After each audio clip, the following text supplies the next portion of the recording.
As promised, this is going to be a walkthrough of the Ryobi 40 volt electric lawnmower, as well as, why not, I had this out too. This is also a Ryobi outdoor product. This is their weed whacker. They do take two completely different batteries. The mower does come with this. It's kind of hard to see. You'll see 40 volt printed on it. And it's got this type of contact system here. You can see kind of the pins and these rails on the side. This is how they'll fit in the mower. Your release is here. And they slide down into a set of connectors on the bottom. You hear it click. You can check your battery right here. And that's for all Ryobi batteries. You'll see it's the same on there. This is their standard tool battery here. This is a 4 amp hour. This is just a rating. You'll see skinny ones, you'll see larger ones. This is their estimated runtime based on standard usage. So you can, basically expect, a thinner battery to give you a shorter runtime, and it also depends on how hard you're working the tool. But you see the same thing here. You've got your indicators. You press the button. It's kind of hard to see in the sunlight here, but you've got your lights there. So this is full. This is nice because it's the same battery that fits all their other products. It fits the weed whacker here as well.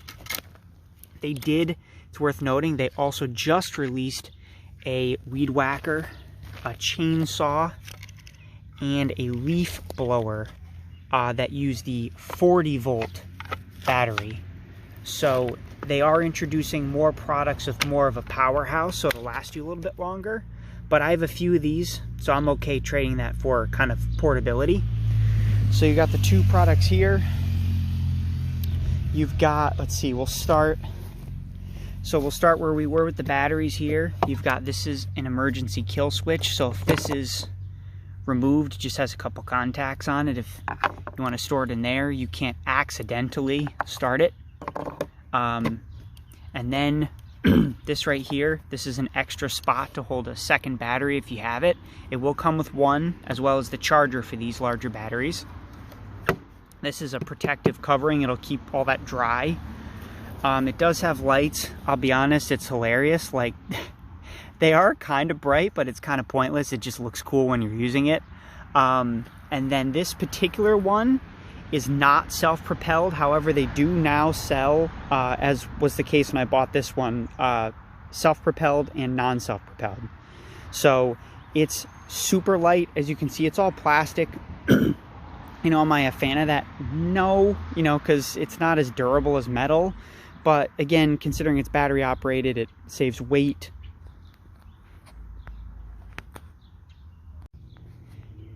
Makes it easier to push, which is why I didn't even need this to be self-propelled. Then you have on the side here, this is your blade adjustment. You can see the markings here. You just pull out and then left, or I should say kind of front or back, and it shows you your adjustment, how that's going to affect the cutting height. Plastic wheels, again, save weight probably. And then back here, like a standard lawnmower, you have, this is like kind of a plug that's in here right now, which allows it to mulch, so it'll throw the grass right back down.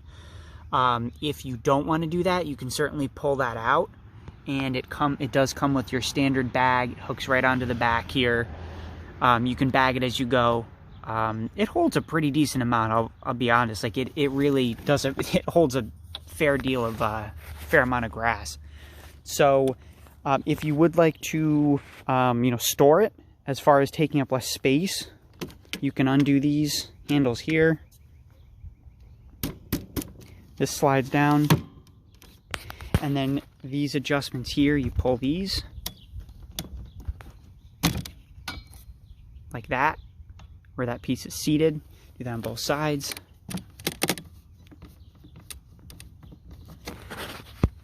It's just a little stuck because of where it's located.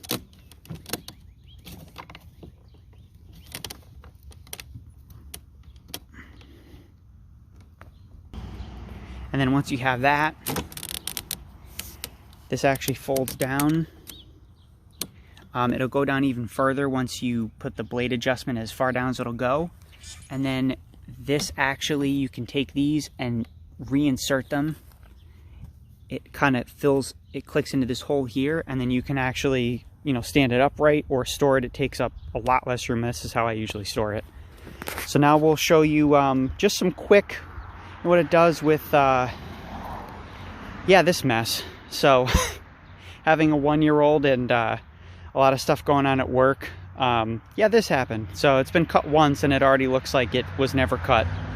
So we'll make a few passes through here just so you can see the job that it does. And the 40-volt battery, typically, I will be able to mow the entire front lawn here, just so you can get an idea of depth. There's kind of 2 strips of side lawn here, and then there's a decently sized amount of grass in the back here, and it'll usually do about half of the battery if it's dry grass. Like now it's dried out, so it won't have a very hard time cutting it. So realistically, this is a pretty decent sized front and a large backyard. You know, it's not like farmhouse like size backyard, but decent. And get 2 cycles out of that, out of a 40-volt battery. And then our previous house, which had a really small front yard and a really small backyard, I could go 4 times on a 40-volt. They're great. So you get a lot of runtime out of it, despite the fact that a lot of people are scared that it's a battery, it's not going to last as long. Well, you know, just playing devil's advocate, you don't have a spark plug, you don't have to do oil changes. It does have a battery, but obviously it's removable, so it's easy to get to it.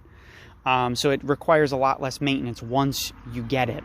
And then as far as the weed whacker here, so like I said, it operates off the same drill standard, you know, their tool battery versus the 40-volt. You have standard cutting here. One thing I really like about this is it has a twist handle here. So trim is so you can trim front facing, you know, your standard weed whacker, so you're trimming growth that's sticking up. But then alternatively, you can actually, see if I can do it one-handed, but you can basically push forward and turn until the words edge line up here, and now you're actually facing down, so you can go along patio pavers, you can do work like that. And to make it even easier, there's actually a guide here. Let me put my foot under here. This clicks out,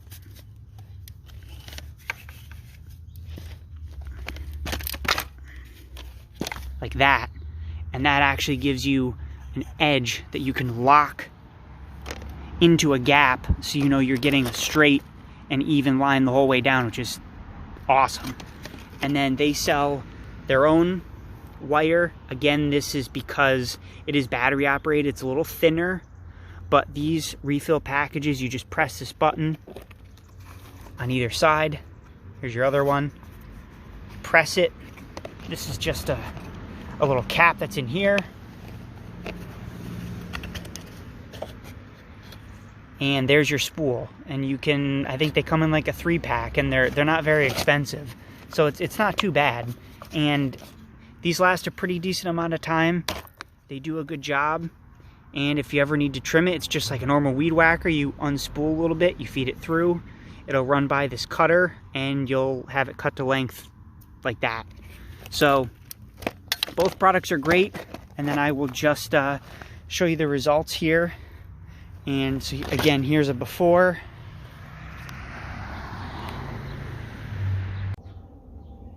So I just want you all to hear how quiet this is too. So it shows the diagram right here. You depress this button in first, and then you pull this bar down. So I'm gonna try to do one-handed here. Two-handed, never mind.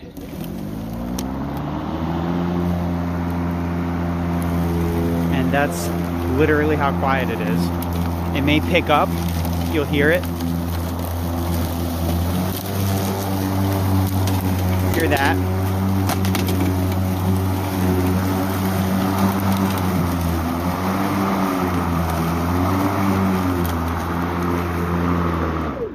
So it is nowhere near as loud as a gas mower, and the reason why you hear it kind of fluctuate like that is to make the battery last longer. If the mower is having an easy time cutting, it'll slow the motor down, and as soon as it senses, you know, thicker grass, more resistance, it'll speed it up. So you get better battery life, as well as the sound level. I mean, quite literally, it sounds like a window fan cutting grass.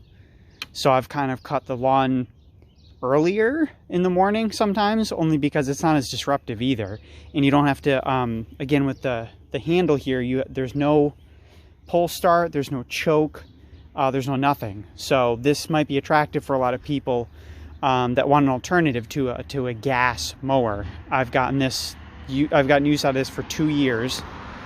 I've had no major issues with it really, and it just finished the lawn, as you can see here. So the blades of grass, at this point I'd mowed it once, but they were about 2.5, 3 inches maybe. And I had the mower set here. So it was cutting pretty low. So that gives you an idea how long it'll last, you know, how the results are from cutting it. Hopefully it gave you some information here, you know, gives you an alternative, like I said, to a gas mower. So hope that was helpful. Definitely like, share, and subscribe, you know, with the content, you know, to social media, to, you know, my YouTube channel, and under the pretense that this was valuable to you. And if it's not, that's okay, but then I'd love constructive criticism, feedback. I want to know what I can be doing better or what you're interested in. It's still relatively new, so I'm trying to do things that I know would give value to you know, people similar to myself, what I'm doing, what's on the top of my mind right now. But if you guys can think of anything else, let me know, and I'll definitely, you know, try to produce some content around it.